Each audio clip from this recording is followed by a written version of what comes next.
Happy Friday. I'm Jennifer from the Somerset County Family Community Health Science Department. I'm here in my kitchen today baking. We are going to make homemade pistachio biscotti. This is a basic recipe that you can alter with whatever nuts and fruits and flavors and drizzles that you want on. So today we're going to make a basic biscotti with pistachio, and I'll show you some alternatives that you can use. I have my oven preheating at 350 degrees. I have a sheet pan lined with parchment paper, and I also have a ruler because when we make the logs, we want them to be 12 inches long. So I already have that in the corner of my counter, so I don't have to reach for the ruler when my hands are all doughy. So that's just kind of the setup that I have. I have my stand mixer, and I already have one stick of unsalted softened butter in here ready to go. So there's actually not a ton of ingredients in this basic cookie recipe. So we're gonna start with the wet ingredients. I have my butter, and I'm gonna start to mix that until it's a little fluffy. Then I'm gonna add 3 eggs. And for flavor, I adapted this recipe from Tyler Florence, a chef on the Food Network, and it's really important when you're looking for a new recipe and you find one, take the time to read through the comments, because what other people experience, if you start to see that as a common element, you might want to plan ahead to make switches. So a lot of people said it was really good but didn't have a lot of flavor. So I am using almond extract instead of vanilla extract, and that pairs really well with the pistachio flavor. And I have to say, I made a test batch. I have to show you the finished product. My husband has been eating them. He thinks they're delicious. So now I'm going to have 2 other batches, so he will be really happy. So those are the wet ingredients. And I'm just gonna mix the butter.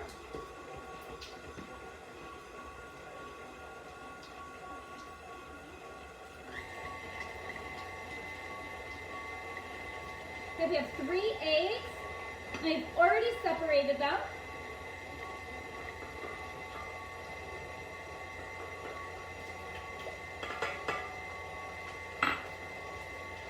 And 1 teaspoon of almond extract.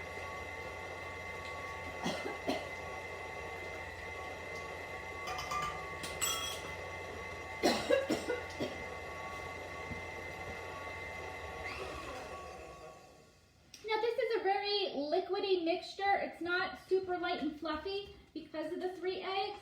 I'm just scraping the sides of my bowl. I wish I had a clear bowl here for my KitchenAid. All right, then I'm gonna add the dry ingredients. They are gonna be 2½ cups of flour, 1 teaspoon of baking powder. I have a ½ cup of sugar, and I have a ½ teaspoon of salt. So I'm gonna mix that back up. I'm gonna add my sugar. And it's okay if it's heaping. I kind of just did like a heaping ½ cup. Okay, I'm gonna add the flour.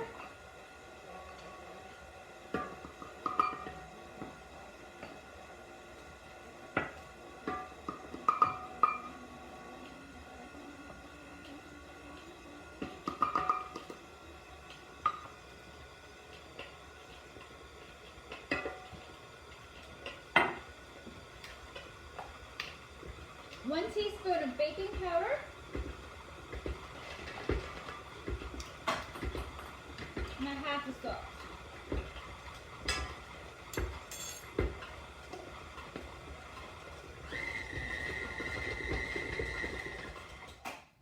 Okay, we'll come back to that when we add the nuts. Now for the nuts, this is a shortcut. In the supermarket, I found a bag of pistachios that were already shelled. They kind of look like sunflower seeds. So this is a huge shortcut, okay? Since we made so many batches, I did have regular pistachios that we had to shell. And because my husband was enjoying the cookies, he helped me shell them last night so they were ready to go. So this is mostly the pre-shelled tiny ones with a few of the large pistachios. If you're going to shell them yourself, you might want to just roughly chop them up so you don't have a whole bunch of whole pistachios, maybe just loosely. And if, you can have a nice variety for the texture. So I am just gonna mix this, and we're gonna add in, just gonna give it one little more mix. Just to make sure the salt and the baking powder is all incorporated. Okay. Then we're gonna dump the nuts in here. So this is a super simple cookie recipe. We are gonna double bake them, so that's what takes the long, I'm up off screen now. That's what's gonna take the long part. So I'm gonna dump my nuts in here and kind of just give it a loose mix with my hands.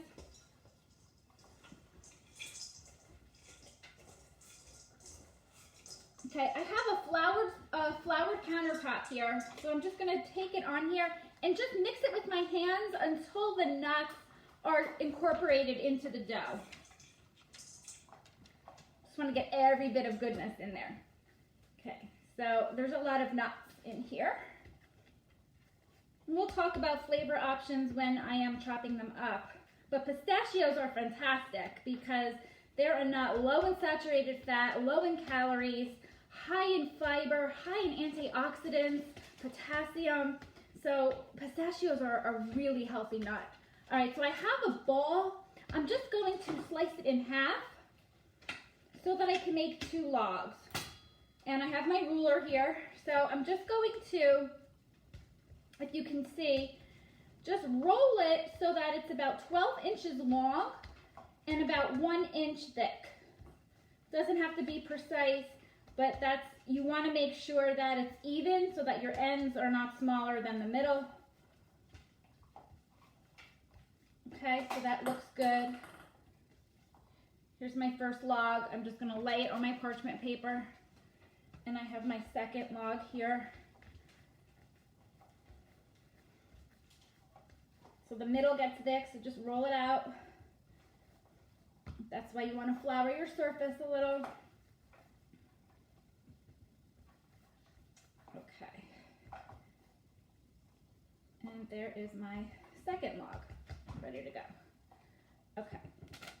So I have the 2 logs on the parchment paper.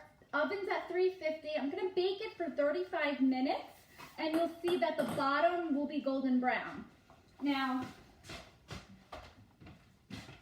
I have one that I made this morning, so you can see how the bottom is nice and golden brown, and this has been cooling for about 10 minutes. So we're going to slice them. So I get a big cutting board, and you're going to get a serrated knife. You don't want a flat knife like this. You want the serrate on there, because when you cut these, they can get crumbly. So here's another tip. As you're slicing them, you're going to slice them on a diagonal so that they get that nice biscotti shape. Grip your loaf, kind of pinch your loaf together as you're slicing it so it doesn't get very crumbly. Okay, so you want to do it on a diagonal. Just going to kind of cut the end off there. And it's like 1 inch thick. So you can see that. And you're just going to place it back on your parchment paper because it has to rebake. So as I'm cutting this, we can talk about other types of biscotti that you can make. Loving the pistachio, whatever your favorite nut is, almonds, walnuts. You can add in some dried fruit. Cranberries is a great addition. I love apricots, so dicing up some dried apricots would be fantastic. Even if you like a flair of coconut, whatever your flavor preferences are. And then when they come out, I like them plain because I do love to dip them in my coffee and tea. You could do a chocolate drizzle, especially dark chocolate, right? That's healthy for us. You can do a chocolate drizzle on top or half dip the cookie. Now that springtime is here, I love the flavor of citrus. So you can do a lemon or orange sugar drizzle on top too. Just take a cup of confectionery sugar, the zest of 1 lemon, and the juice of 1 lemon. Mix that together and you can drizzle that on top of your biscotti. Or if you want an orange flavor, use the orange juice. And then adjust it with your water, you know, just so it's the right texture that you want. Okay. So these are kind of short cookies. They're not that long biscotti. You can do that instead of 2 logs, you can do 1 big log, and then you'd have your large biscottis. But now that the holidays are coming, we have Easter and Passover around the corner, springtime, we have Mother's Day in May. This is such an easy cookie to make, and you can put it in a little cellophane bag with some ribbon or a cute fancy box, and that's a great gift for somebody, one of your loved ones. Okay. Almost done slicing. See, we got a little crumble, but not too bad. That's why you really want the serrated knife, and just squeezing it together here. So we're going to bake it again, and it's going to be crispy and not fall apart. Okay. So this recipe will yield a little over 2 dozen cookies. I can just smell, I can smell the flavor of that almond extract. It's really good. Okay, so I am going to put this back in the oven at 350 for about 8 minutes. 8 to 10 minutes, then you flip the cookie over, bake it again for another 8 to 10 minutes.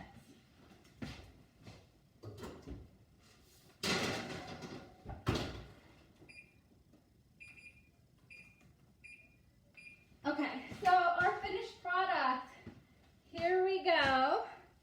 These I made yesterday. Look at, you can just see all the wonderful nuts inside. You can see how thick that is. They're nice and hard. Okay, they're not crumbly, because this, I've got some crumbles that I just made from cutting these up, because they're still soft on the inside. When these double bake, they're nice and hard. You can just store them in an airtight container and enjoy them. Enjoy them with your favorite hot beverage dumped in, or like I said, one of those citrus or chocolate drizzles. So enjoy your cookies.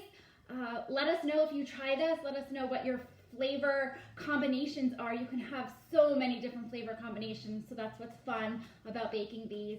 Have a wonderful weekend.